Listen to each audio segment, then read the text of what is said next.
Wow. That was very impressive. You're muted. I was muted, and now I'm not.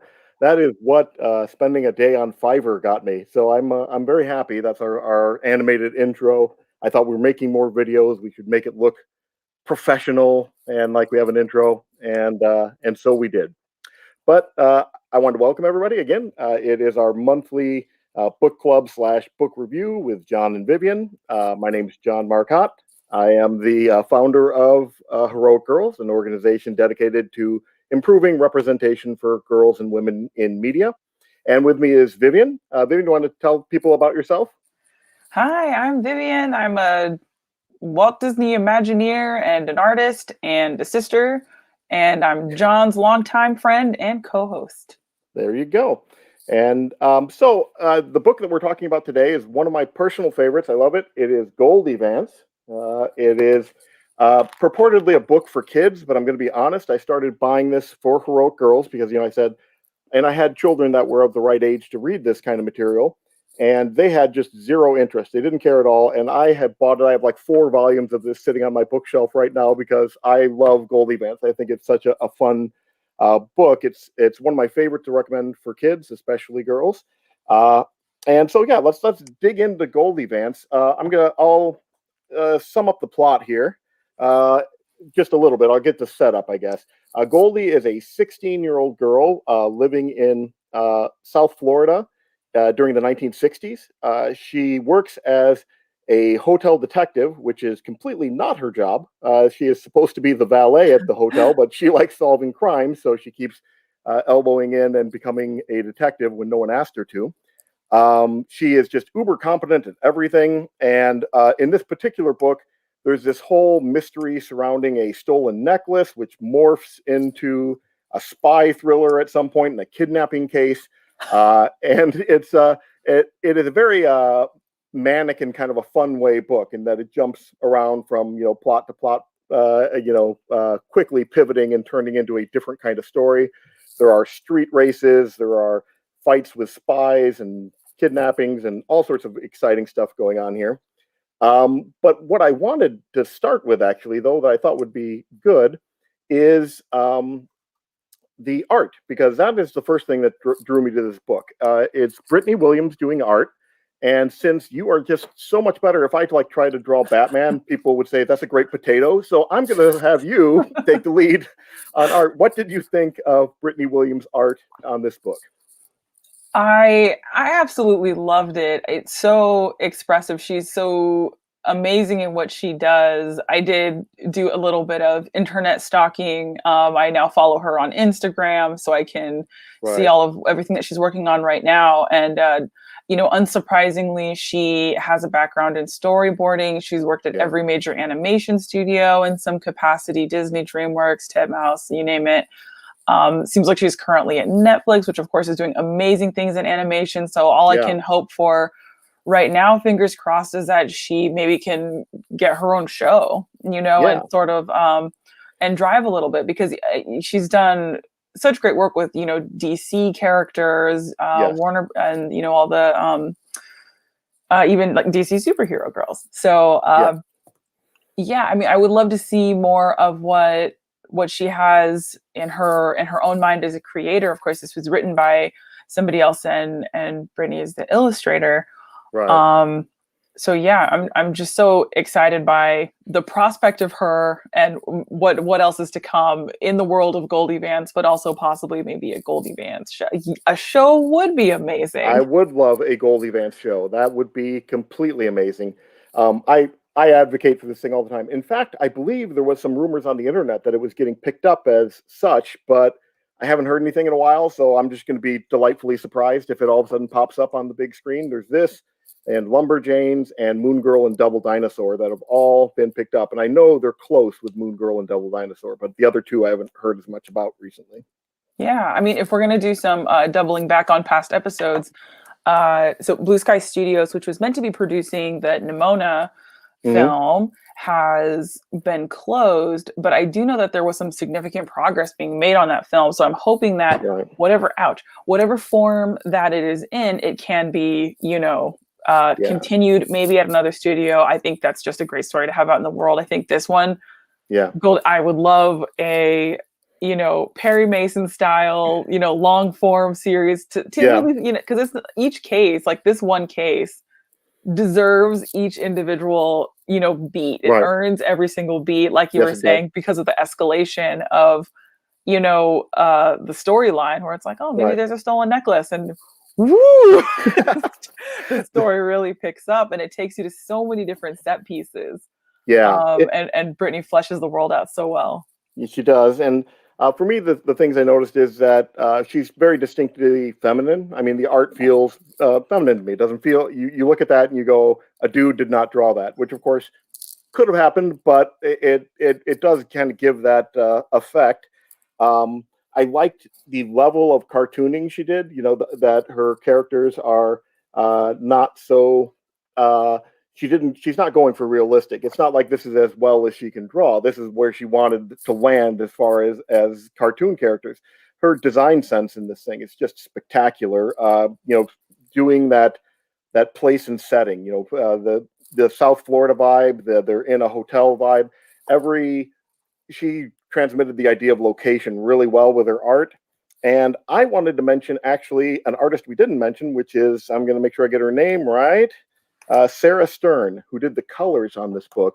In comic book art in particular, it's very typical to have broken the job up into different tasks. There'll be used to be always a penciler and an inker. Now with digital art, that's not as common because you can go straight to ink and people don't need a separate inker as much, but that used to be common.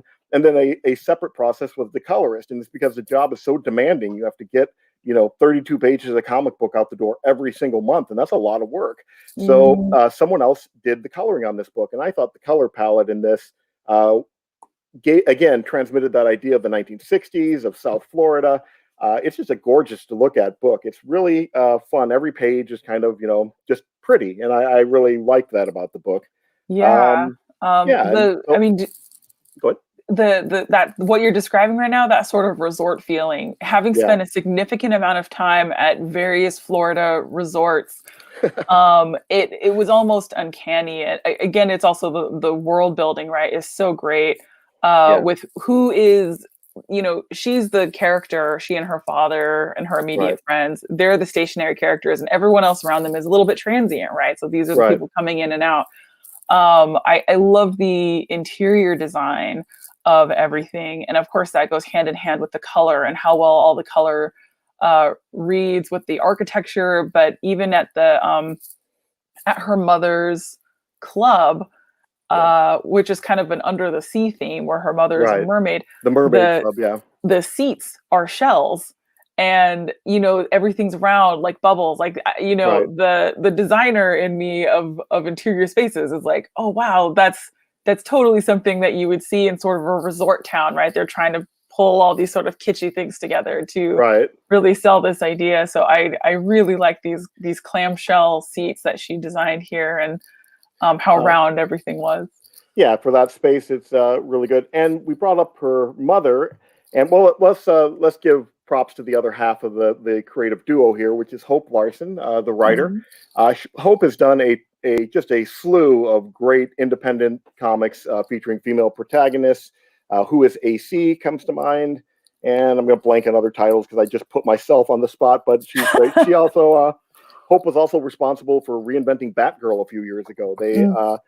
Every now and then they need to refresh these characters, and they kind of painted themselves in a corner with the Bat universe, and so they separated Batgirl off and they de-aged her. There's no real explanation of this, but Batgirl has been this like fully formed adult superhero for quite some time, and they reset her and had her go back to college. And she went back to college. They redid the superhero costume in one of my favorite superhero costume redesigns, and it was I thought, a really good recentering of the character to give her a distinct feel from Batman, who she's not grim and mean and a creature of the night. Batgirl's a little bit a little bit more fun. So So if you're looking for something mainstream that Hope has done, she's the one that helped bring Batgirl, uh, make her a little bit younger character and separate her a little bit from the Bat family, so she didn't feel like just every other member of the Bat family, where they're all being grim and dark and dour together.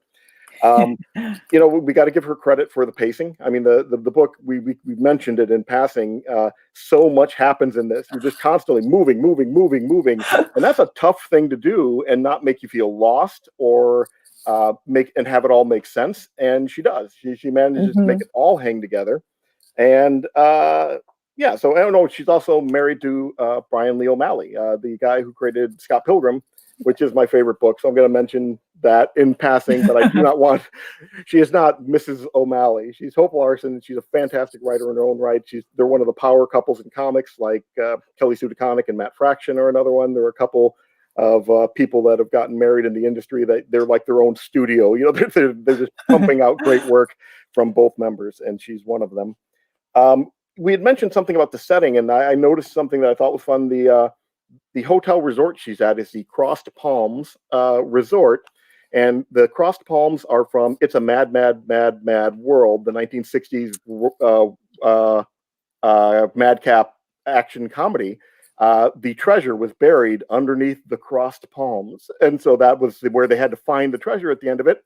And the other person who was a huge fan of this is the guy who founded In-N-Out. So if you go to any In-N-Out in the country, there are crossed palms in front of the In-N-Out because he loved that movie. So I thought that was kind of a fun call out. I actually caught it on this read through because they don't really spend much time talking about it at all. And I noticed the sign, it's the crossed palms. So there's this fun bit of like research or trivia that's embedded in there, an Easter egg for you to find this reference to a mad, mad, mad, mad world. So I like that.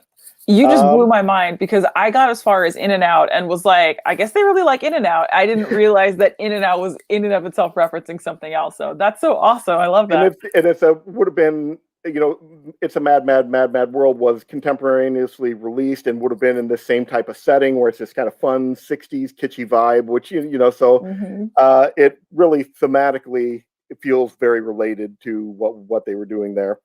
And another thing I wanted to mention is the way that it both tackles and does not tackle diversity, because it does both. And it has to be an intentionally diverse book. I mean, there's no way, we are running into people from every different stripe of life throughout the book. And there's a Latino girl, there are Black people, there are white people.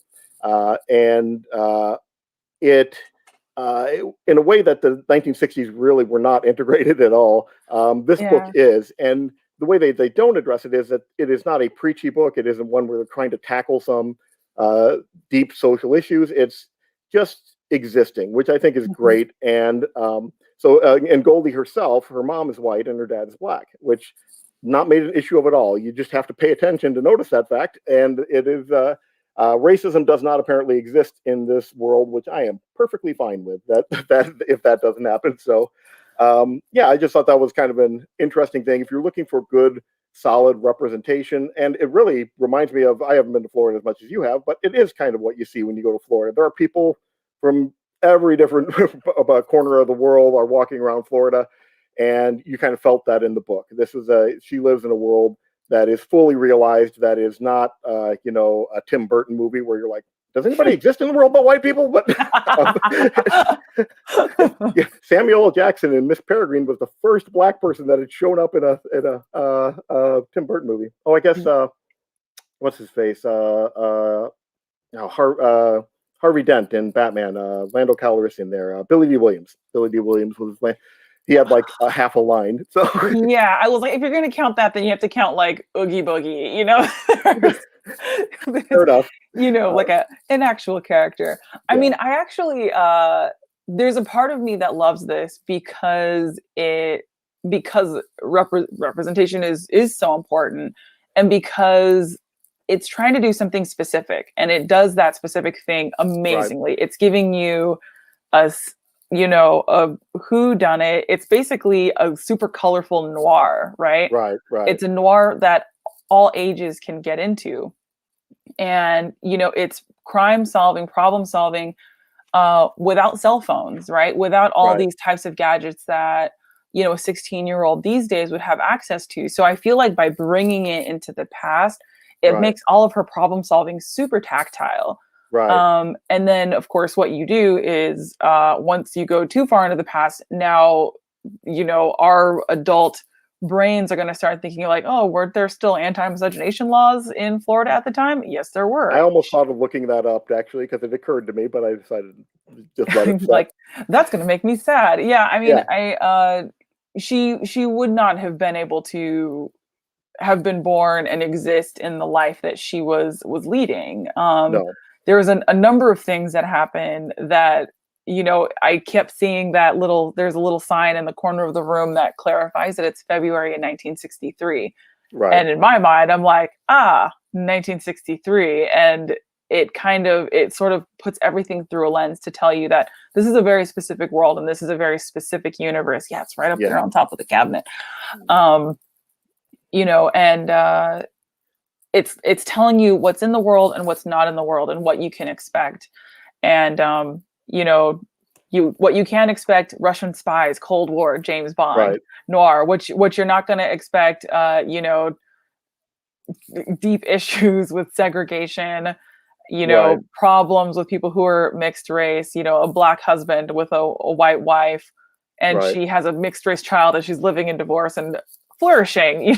Right. Things that you just would not have an opportunity Yeah. to see if you wanted to tell the story in an absolute, like, this is the lens of reality, right? Right. Yeah, exactly. It's a book that I think is great for kids, and because at some level, just normalizing the world around them rather than highlighting the problems that existed in the world back then is, I think, has its own value. And I don't want this book to get depressing on me in any way, shape, or form. This is just a ray of sunshine in my life. I do not want to dig into America's sordid racist past or racist present. I just want her to live in this world that I wish I could live in, where they've gotten past all that and we're just having a good time. And so, yeah, don't expect Goldie Vance to come in and be a civil rights lesson at any point. I don't think they're ever going to go there, and I'm perfectly fine with that. This is serving a different function than examining societal problems like that. It's just saying, here's representation. Everybody's fine with it. This is the way we should be, and I appreciate that about it. Mm-hmm. So yeah, so yeah, the plot is basically that Goldie, in her volunteer capacity as a hotel detective, by the way, she's better at it than the adult. They have a grown man named Walter, who is the hotel detective, who does not want her help. And the feeling I got about that was both that he was annoyed that the kid kept interfering and super annoyed that she kept being better at his job than he was because she kept solving the crimes that he didn't. We open with her finding a lost child, and then she sees another case is down there, and she immediately jumps on this stolen necklace case. And Walt does not want her to do that at all.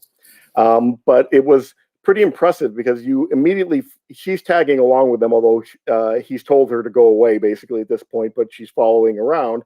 And one of Goldie's great strengths is crossing boundaries, as far as different Mm-hmm. classes and groups and things like that. She knows everyone, which Walt does not. The maids mentioned that they had the D&D sign on the door, and Walt doesn't know. And he works in a hotel, does not know that's do not disturb, and Mm-hmm. is confused by that. And they said, oh, there was a yo-yo peering through the window out there.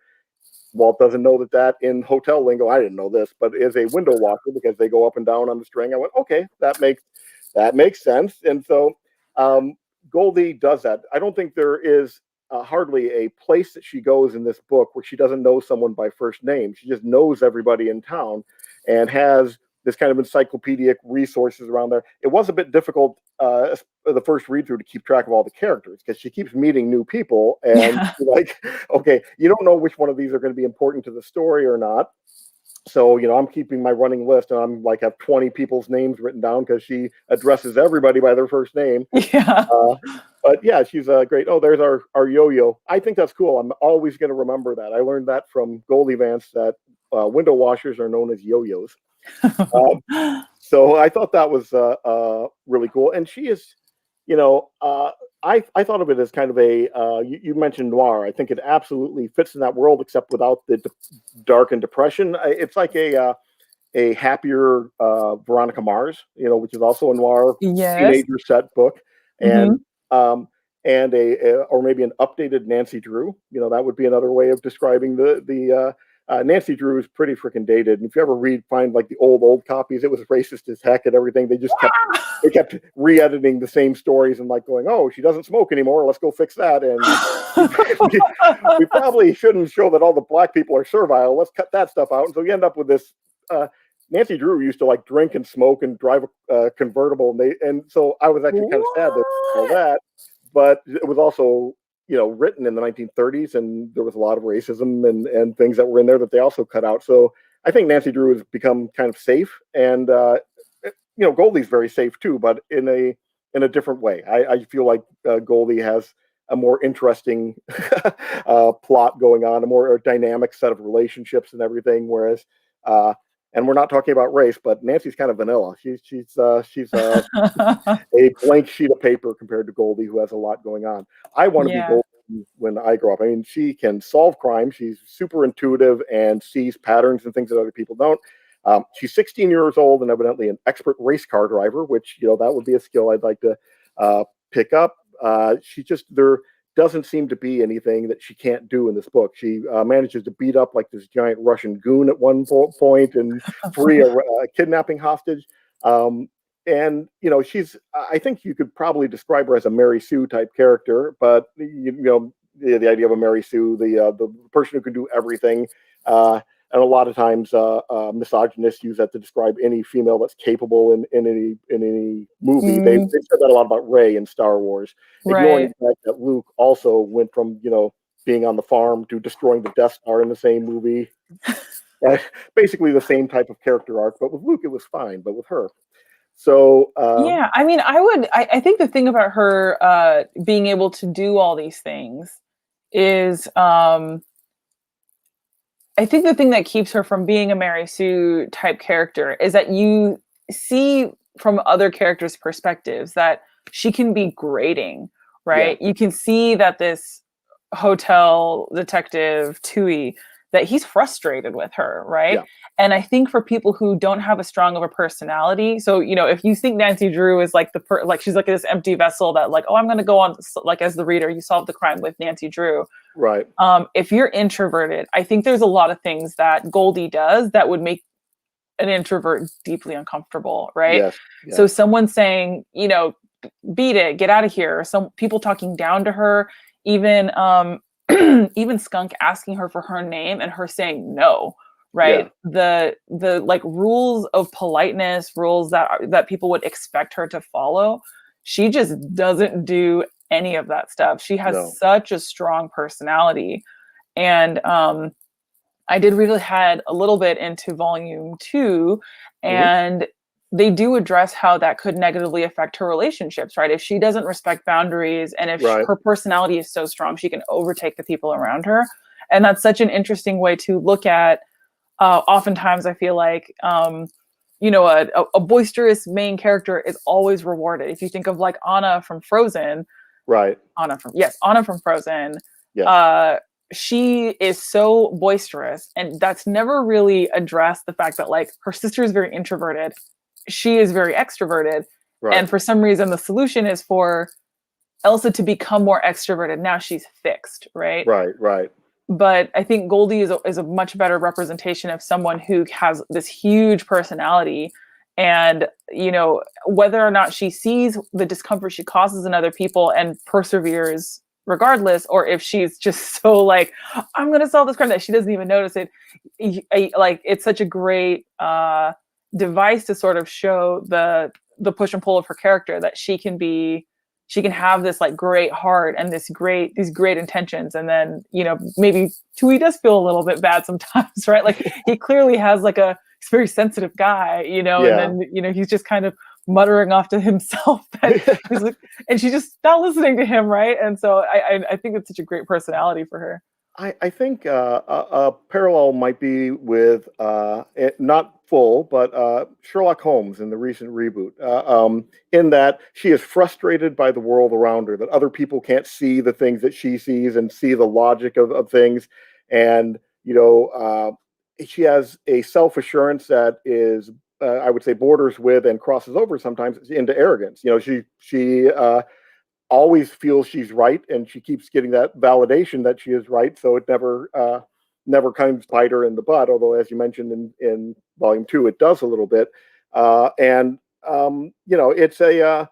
it is an interesting area to be in. I think that's a source of it becomes a source of conflict in some point. But she's the kind of person that I think a lot of people would aspire to be, that society rewards the most, which is, you're super good at everything, and she's just stuck being a 16-year-old girl when she needs to be a 24-year-old private detective out there solving crimes in the world. And she's frustrated that she isn't doing what she's so obviously good at right now, that they're not asking her for her. She feels like they should be asking her to do this stuff because she's great at it. And the fact that they're not frustrates her. So, but yeah, she's and then just a small, minor consequence in this book is she causes her father to lose his job halfway through the book because she both of them, they both lose their jobs. Both lose their jobs, and there's a little bit of a Deus Ex Machina at the end that gets them their jobs back, but there is a consequence to her just doing what she feels she ought to be able to without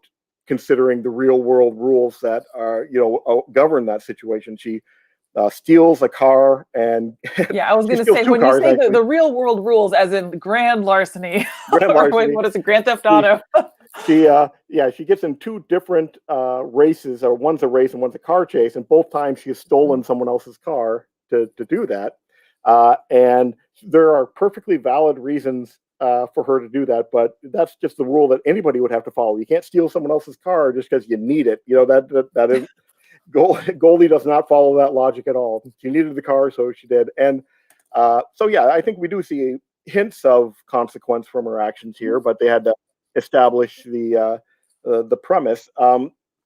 And I always thought I was sold on the cover that this was going to be a little bit more of a kind of a Nancy Drew mystery gang type situation, but this is a Goldie book. She dominates this thing.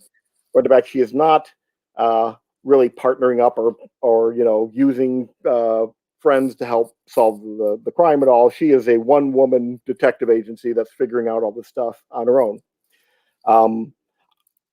I do think I'll be remiss if I don't mention that my personal theory that has applied to every frickin' book that we've read so far was validated once again, and that is... Do you think she's gay? I think she's gay. I think that was... There's another thing that probably wouldn't have been so cool to come out in the 60s, literally. Goldie is infatuated with a girl, and what's her name? Diane. Diane, who is the Latina girl that they introduce midway through the book. And at first, she just says she's so cool. That's just she's looking up to her. That's someone that she would like to model herself on. But as the book progresses, it becomes there are some nods that are fairly overt that she likes Diane and likes Diane. So likes her. And but it's a kid's book. It's just expressed in like hand holding and let's go out for milkshakes sometime type area. That's all we get into. But again, talking about normalizing a relationship that probably wouldn't have been able to exist in the 1960s, not at least out in the open the way that it is. There's another example of that. Hope Larson has always been very good at the LGBTQ plus representation, and we get that again in Goldie. I don't think her love life is ever going to be a front and center focus of the book. That her interpersonal relationships in that way, but again, just doing this great job of representation of there's something in here for everybody. If you are the kid that has 2 moms in school and feel like you never read a story that you can relate to at that level, I think Goldie Vance is a great book for you. I think it's a great book for every kid, to be honest. I think assigned reading in the classrooms. That's what I think about Goldie Vance. What did you feel about? Were there any of the secondary characters that landed for you at all that you thought were well done that you hope to see in future volumes? Yeah, I mean, I was a big fan of Diane. Yeah. And I actually thought it was immediately apparent that that was a romantic, a romantic turn for Goldie, because Right. uh, you actually don't really get to have a moment with Diane. She's just being viewed through a window, Right. and while another person says like, "Oh, I'm going to take her out," and Goldie Right. is, she's emotionally devastated that this guy's going to take out this girl. And I think it kind of ties back into the fact that this is a noir, that there Right. is a beautiful, unattainable woman. She already knows who she is, so she's like, ah, Diane, right? So Right. she's kind of in a place in her mind. She rides by the place where Diane's going to be. She Right. looks at her through the window, and I think that that's kind of a moment that you do see a lot in those sort of smoky old detective stories where there's Yeah. that gorgeous woman, right? So I Yeah. think that Tui has the poor man's version of that, the literal Russian spy who comes Right. falling into his arms in her pajamas in the middle of the night, Right. right? And then Goldie has the sort of the more romantic version where she's like looking at this Yeah. woman, and then they have this amazing connection. Um, and of course, she's also really cool. She also helps save the day at some point with Right. her, her local knowledge. So uh, Diane really came through And as they a both have to mhm. trust each other to get through that. There's a car chase and in the Yeah, fog, and Goldie is a much better driver, but she doesn't know the roads. So yeah, there's Goldie just grabbing the wheel and slamming down on the gas from the passenger seat. Uh, Diane not initially in love with the idea. It might be it might be apparent, but yeah, um, then they get to a foggy patch, which are roads that Goldie doesn't know. Goldie's willing to step back and let Diane take control of the wheel, which was a nice moment. You mentioned her going by the record shop and seeing her through the window. This is a thought that just kind of occurred to me now, is that Goldie lives in this wealthy world, where she is driving these, like, they keep making up these exotic sports cars that I wish were real. They have all these fun names for them, but uh, I thought they were real. I had to Google them, and I was like, "What's not? There's not no such thing as a to go go." yeah, there were all these like weird animal name themed sports cars, and hmm well, you could have told me they were real and super exotic, and that I could have been called on that, but I don't Same. think they're real. And she, is driving fast cars, getting involved in all this stuff. But in her real life, she can't afford a car. She rides around on a hmm bicycle, and her parents are not wealthy. She doesn't own the hotel. She works at the hotel as a valet. She isn't at this higher status level position. And so I think it's an interesting way to be able to relate to the character. I think she would have been harder to relate to if she had been the hotel owner's daughter that actually, what came from a place of wealth and privilege. hmm Goldie is a girl that you see uh, feels she's just as good as anybody else and is going to get there someday. And Yeah. so she's not afraid to put herself up against anybody. She doesn't follow the rules of class. That's it. Yeah. And that's another She's a thing. true American. What's it? Yeah, she lives in the meritocracy that I wish existed in our world. But oh yeah, there's one of our cars. What's the name of the car? I'm uh, is producer Patty telling us? I think she's. I hear her It's a typing. Bilotti Scorpio X35. The Bellagio Scorpio X35, which really sounds like something Speed Racer would have been driving. Oh, Yeah, absolutely. absolutely. That sounds like a cool car, and I really want to have a Bellagio Scorpio X35, but they don't exist. Yeah, so yeah, I think that's another way that the character is relatable, is that she hmm is uh, a striver. She is not. She's someone that has to achieve greatness. It's not going to be handed to her. She's going to have to earn it, and she's trying every day to prove that she is a person of value and worth. And I think that's another thing that helps you relate to the character. It was just something that when you were talking about her going by and looking through the window, I went, yeah, she was going on a bike, because she's not this wealthy person with a car or anything. And Yeah. go ahead. Oh, I was just going to say that her, one of her closest friends that we see her interacting with a lot is Cheryl, Right. who is a aspiring astronaut, Yeah. And who is herself also a humble person who is, she's the front desk liaison person who's just, Yeah. A you know, receptionist at um, the front desk. yeah, she works Concierge, maybe. reception. Yeah.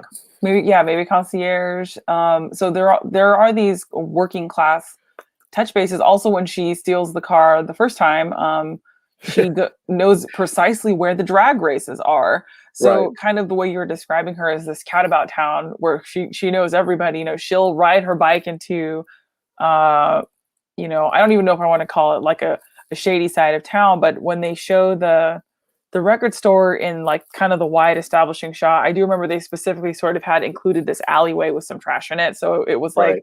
this is not a pristine area. This is a place with alleyways, Right. maybe a jazz record store. Maybe there's something a little subversive about that. But although I think the person inside was buying a Beethoven record, so maybe not the person. But Geez. yeah, like a great world full of real people. There she Mm, is. there she is. And She has hearts in her eyes. oh, she Does does. she? There we go. Okay, so a detail that I missed, and I see it plain as day now. Goldie is basically nose against the glass with hearts in her eyes. I don't know how much more obvious they could have telegraphed Just that. sparkles like Yeah. she is shining. Yep. So it's yeah. I think that I am now guarded against coming up with that theory yet again. So I yeah, that I've brought it up so many times that I'm always looking for a way that maybe that isn't right, because I don't want to get caught bringing it up yet again for no reason. But this time I think we're both on it. So Iris is bringing up that she felt the art was kind of speed racerish in attitude, 60s. That was probably the first anime that I ever saw. I'm pretty sure it was either that or Gatchaman, the G-Force was there. Battle of the Planets, that one, just me. All right, okay. But No, I'm I old. do think that there is a big anime manga. There's like a kind of a Japanese manga flair to Brittney's Right. artwork, and The okay, so yeah, it I think that that's accurate as well. mm, She more of a sense of adventure and not caution or danger. She's fearless. I think that's absolutely true. She's fearless in all aspects, in personal relationships, in transgressing boundaries that other people recognizes, and then just in like literal.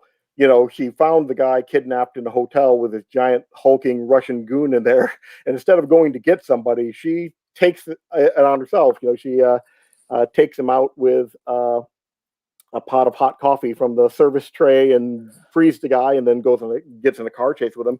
Interesting. I do want to note though the whole reason she got in there is by stealing a costume of the of the wait staff. So she goes Right. in and she dresses up, and that is I think that was like to me like a chef's kiss level of hijinks. Right. Yeah. Following clues, you get to a certain point, what do? You have to put on the outfit from the it's just, and it was such a goofy yeah, like It was a this goofy number. costume. I'll give you that. And so I she does this whole fight sequence in this, not as really herself, Goldie Vance, but in this crazy costume that she's wearing. It just makes it so exciting.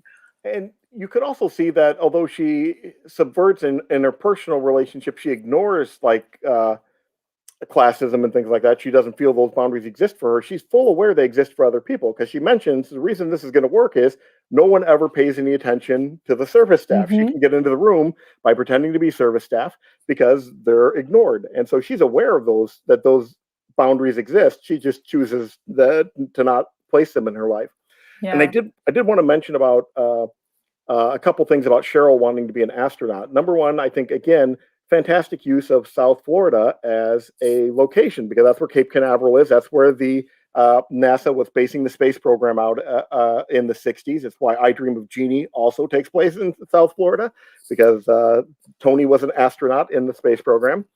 And the other thing was, again, the transgression or transgressive in the 60s. At that point in time, a woman would not probably have felt she was empowered to become an astronaut. That just wouldn't have happened. We were at a time when that they could barely be mathematicians behind the scenes, as we saw in Hidden Figures. The Mm-hmm. idea that a woman would be an astronaut would be completely inconceivable. I don't think it would have crossed most people's minds, but it's just treated as a fact, and that sure, she can do that. All she has to do is work hard. There isn't. So it both. I think they have it a little bit both ways, in good ways. They Yeah. of showing that Goldie is aware of those boundaries, but that in her world they just don't exist, and literally they don't exist. It's not just her pretending they're not there. She's she and her friend are able to have dreams that are much bigger than what the world probably would have allowed. And she was a black woman, actually, like Cheryl. That we should bring that up too. I don't remember too many early black astronauts. And first African American astronaut was Mae Jemison. She's still around today. Today, Yeah, that was like early 90s. 90s. Yeah. So, yeah, well, maybe. Okay, well, if we think that maybe if could you go into space when maybe you're in your 40s, or so she maybe she grew could up go. to be Mae Jemison. That we could look at. Okay, all right, I'll Yeah, buy that. there you go. But they're dreaming big, and they're not letting any potential idea that this might not be possible slow them down. I think that it's a great book from that point of view. Yeah, absolutely. I also love that they're all kind of in different places mentally, right? Cheryl is focused on education, right? But Yes. it's not like this is a world where everyone is talking about what college they're going to go into and how they're going to do it. It's, she has to study, and she Right. has to, be physically fit to be an astronaut. And so she's got these sort of milestones for herself, but it doesn't sort of have I think that sometimes there can be sort of an elitism about education, that Right. when all the characters are talking about college or talking about certain things, even Sugar Maple, who is clearly the most privileged and spoiled Right. and obnoxious of the characters that we meet. Well, there's a couple, but she just kind of seems to want her racing title, Right. So everyone is their goals are very specific, right? Right. And they're specific to them. I wanted to bring up Sugar is the other character that I latched onto. That she is obviously set up to be the anti-Goldie. She is the hotel owner's daughter, as you mentioned, born into this life of privilege. And then we get this amazing flashback story where they were racing together on wagons, and Goldie won and beat Sugar, and Sugar has never forgiven her. So it's a frenemy. I have that. We know we're going to see more conflict from her in later volumes, and we do. And but she is also someone that you feel like there's a redemptive arc there, that she's much like Goldie, that those two butt heads because they're quite alike, super competitive, want to be the best at things, and you feel like at some point they'll end up back on the same page together. But Sugar was a great Yeah, there they are. minor villain. There was the race. It was like, I thought it was wagons, my memory, but the other little like box cars, like the pedal cars. might have had in the it back in the day. And you see her steaming there. I'm pointing as if everyone can see me point at the screen. In the middle of the panel is the one with the green background. You can see her being angry in the background because Goldie has the title. And from that point forward, they were mortal enemies. So she's a great antagonist for Goldie, and she's going to cause trouble for her in the future. And that's another fun character. I think she's a great contrast to Goldie. She has all the stuff that Goldie doesn't, that has all the advantages that Goldie doesn't bring to her. You mentioned everybody being in a different mental space. You're absolutely right. Cheryl is completely focused on being an astronaut. She's getting the education. She goes jogging, and Goldie sees no value in either of those things, really. Goldie is the person who thinks she knows it all and has all the tools she needs right now. She's just waiting for them to let her free so she can go out and be the fantastic person she already knows she is. She's not trying to become anything. She's already that thing, and she just wants to let them let her go and do it. So yeah, I thought that was a nice contrast. They did a great job of with you always have limited space in comics for characterization, and the combination of the art and the words did a great job of developing character in a lot of different people that some of them only had 3 or 4 frames of on the page, and yet you got those distinct personalities across. You could feel kind of a little bit of the arc of their life story, how it's bent, and what their goals are. I thought it was really kind of a masterclass in storytelling from that point of view of being able to transmit these different characters with the limited tools available to you in the limited space of a comic book. I thought it was pretty great, honestly. Yeah, I mean, characterization wise, I did notice that this is so funny. In this situation, in this story specifically, the women were so much more fleshed out than the men were. Right. And not, I'm sorry, I'm kind of misspoke a little bit. It's not that they were more fleshed out. They're basically more well-rounded as individuals, and that Right. when you what you see of them, you understand them better.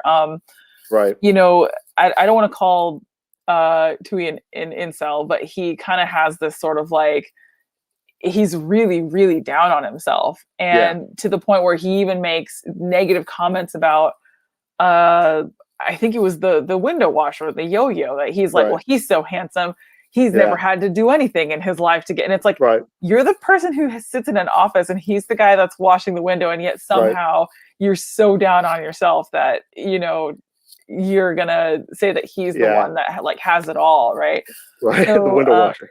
the window washer. Right. Um, yeah, I wrote it. He's like pretty. He called him a pretty boy. He says, growing up with that face, he never Right. learned to lie or steal. He gets everything he wants just for asking. And it's like, Right. that's maybe that's That's why what he he's not did. a How he great. thinks it works. Yes. That, Yeah, like maybe that's why he's not a great detective.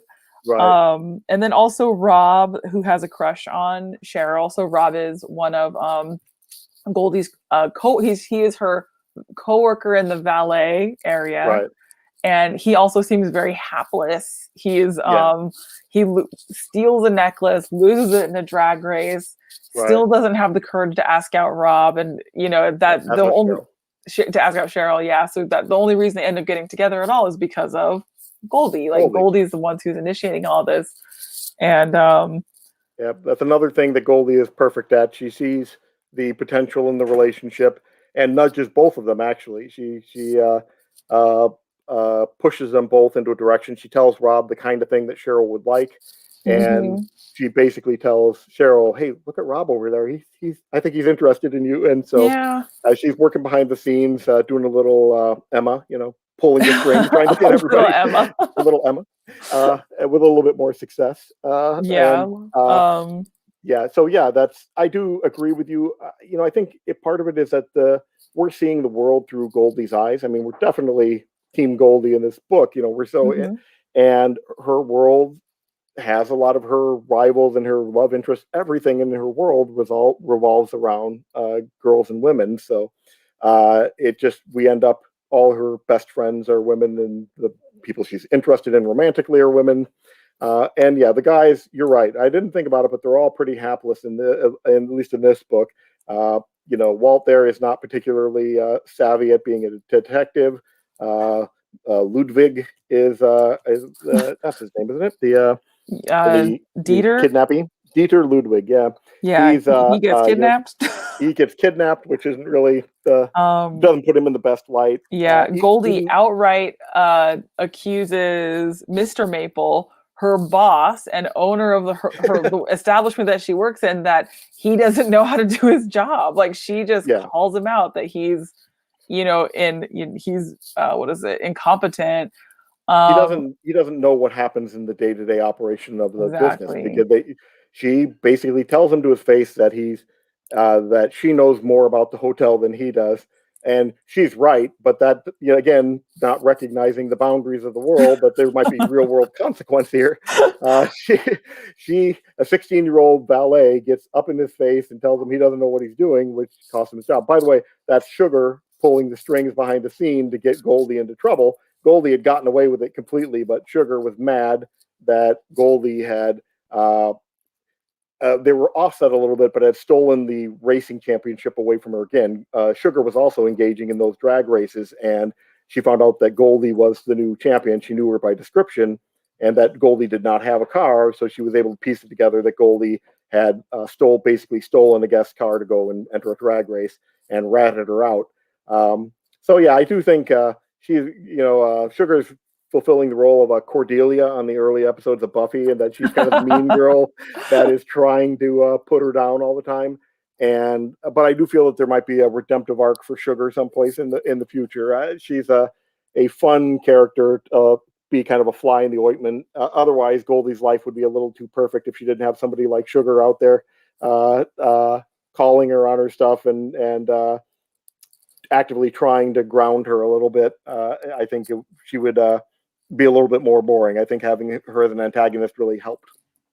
Yeah, I agree. I think that I think it could have been so much more boring. Like maybe it was her car who stole him, but the fact that Sugar is herself a drag race participant. She Right. also knows Skunk and Tony and all the guys Yeah. down at at the drag race, and it I need to almost meet even guys named Skunk.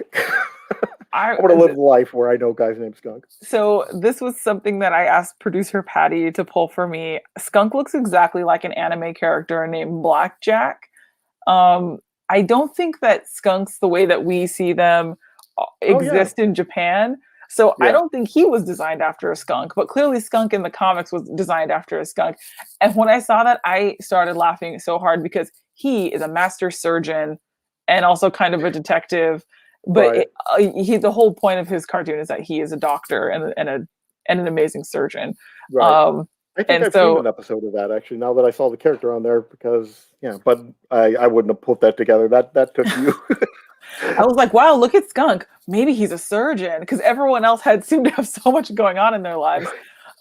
We still don't know. Maybe he does that on the side. He seemed to Maybe me he like does. street tough. I didn't get the idea of that, but I didn't realize the antecedent there that he's based on that character. Who knows? Something to possibly look forward to.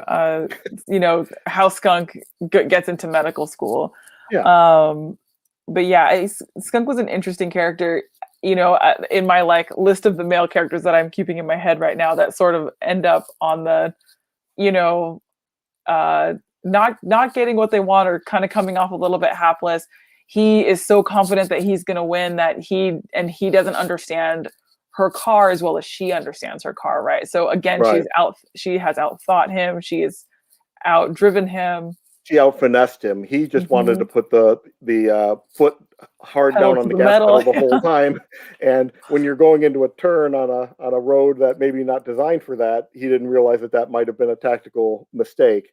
Goldie was understood the art of racing better than he did. The guy Mhm. who evidently does it every weekend, Goldie, who doesn't own a car, knew how to drag race better than he did. So um, but we're fully on Goldie's side for this. We wanted her to win, and I never reading this felt like someone needs to take her down a peg. I'm like, go Goldie, go. I, I didn't want it to be complicated. I didn't want her to learn a valuable life lesson. I just wanted her to kick butt the entire book, and she basically does. She does dig an incredible hole for herself by the end of it. If we didn't have that, there's a moment towards the end of the book where someone comes in and basically solves the problem she's created with getting fired from the hotel, losing the job, and stealing several cars. If they didn't have that moment, there would have been horrible consequence. She is, although in every moment you can say she's doing the right thing, she had not considered the consequences that might have occurred from that, and she gets a bit of a bailout at the end of it. And but Right. I wanted that. It the To me, it setup, didn't really feel like a bailout because as a character, she's on a path of right, discovery and problem solving, right? If she had quit at any point in the middle, then I think, yeah, horrible consequences. But because she sort of achieves, right, and she right, continues to, like you're saying, she's bearing herself further and further into this hole. But I think as a character who's on a journey, like, it didn't feel to me that it didn't feel very Deus Machina, like you said earlier. It didn't feel like that to me because it felt like she made it to the end of this journey and it was like, right. here's your medal, you get your job back. Yeah, I um, mean, she had at that point she had stolen Sugar's car, the yeah, owner's daughter, who already hates her, and gotten all the way to the end, and she manages to rescue the German scientist, who again, smartly using the South Florida setting, was and time setting, was a former Nazi. Probably we don't mention the word Nazi, but that's what happened, and probably involved in like Operation Paperclip was the name of that program, where the Americans were recruiting German scientists to help with the space race against the Russians. So he was trying to make his way to NASA. They fully and perfectly explained why he was there. That completely made sense. He's there for the same reason Cheryl is there, is that because they're close to NASA. mhm. And so yeah, so she had gotten out, she'd freed him and everything. But in the back of my head, I was just thinking, oh, there's no way they're letting this go. Sugar already can't stand her, and even with explanation, there's no way she's talking her way out of this. And then the people that show up to rescue Ludwig or offer him a job which is a non-answer. It's a third-party private corporation that wants to go out into space and make a true democracy, not the United States or not whatever. And that's a great thing. Goldie is. They recognize her they recognize her value. It's the first grown-ups in the book that really recognize what Goldie can do. Yeah. So they invite her to go to space and found a new planet with them. They're going to go terraform Mars. And Goldie's like, nah, I kind of like it here on Earth. Too many people here. And she stays. But that's the kind of life Goldie leads, that, someone meets her and 10 minutes later, they want to invite her to join the space program to colonize Mars. So, it was, it was really, just a fun book. I mean, when you mentioned the consequences, though, I think for me, every time I was thinking like, oh my God, how's she going to get out of this? Or like, there's such crazy consequences to X or Y. She wins her drag race. She gets the necklace. She gets back. And before you can even wonder, what's the consequence of her returning this car after having drag raced it? Right. The hotel room has been broken into, right? So you kind of keep going on the escalation. So when the consequence does hit, that she gets caught out, it just fits so perfectly into the story. Yeah, I want to be clear. The tone of the book and everything completely told me that we were not going to, in the book setting, face a huge real world consequence. But I do think she had kind of painted herself into a corner, and we found this way out of it by the people that want to hire the guy she rescued. I know the hotel owner. I'll just give him a note, and it's all Otto and I go way back. But okay, so we need to wrap up on Goldie Vance. I love this book. If you have kids, they definitely will like Goldie Vance. It's such a fun book. As an adult, I enjoy reading Goldie Vance. It's just, I read enough things about, I love noir. I read enough hard-boiled detectives whose life are crap and who get their teeth punched in every issue and have a very hard life. I enjoy this little slice of sunshine that Goldie Vance is. Brittney Williams is a fantastic artist. She's got some other projects. This was another one that came out of Boom Studios, like Lumberjanes, that was designed as a limited series. And then the limited series sold enough. If you have the first issues of it, it says 1 of 4, 2 of 4.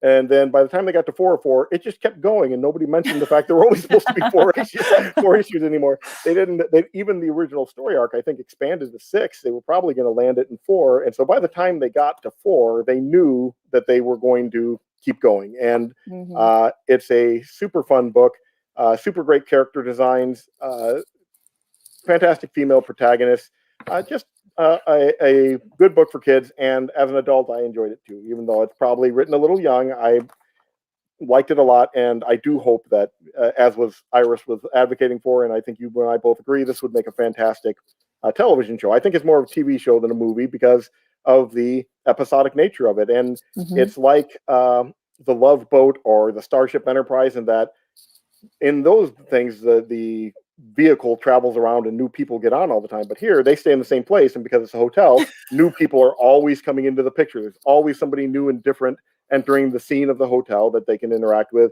and to launch off for stories. I was just enamored with the idea of a hotel detective. I think that's great. I want to be a hotel detective. Big thumbs up for me on Goldie Vance. If you got kids, go out and grab yourself a copy of this. If you don't have kids, you probably would like it too. Give it a shot. But we're going to go a very different direction next month, and I'm going to hold this up. We're doing Monstrous, which is by I'm blanking on the name, Marjorie Liu and Sama Takeda, who I believe is full Japanese, and I met her and actually spoke with her at WonderCon, not WonderCon, Comic-Con, and I know that because, hey, look, I got it signed. Yeah! Oh, signed by but it is one of the most beautifully illustrated books. The art in it feels very Japanese, not like Japanese influenced, or it sat a little bit near Japanese inspired art. This is very Japanese looking art. Marjorie Liu won the Eisner for Best Writer for this, and when that happened, they said she's the first woman ever to win Best Writer at the Eisners. I'm like, no, we can't have gotten to this day, and there hasn't been, never a Louise Williamson or Kelly Sue DeConnick or Gail Simone. There were all these great writers, somebody.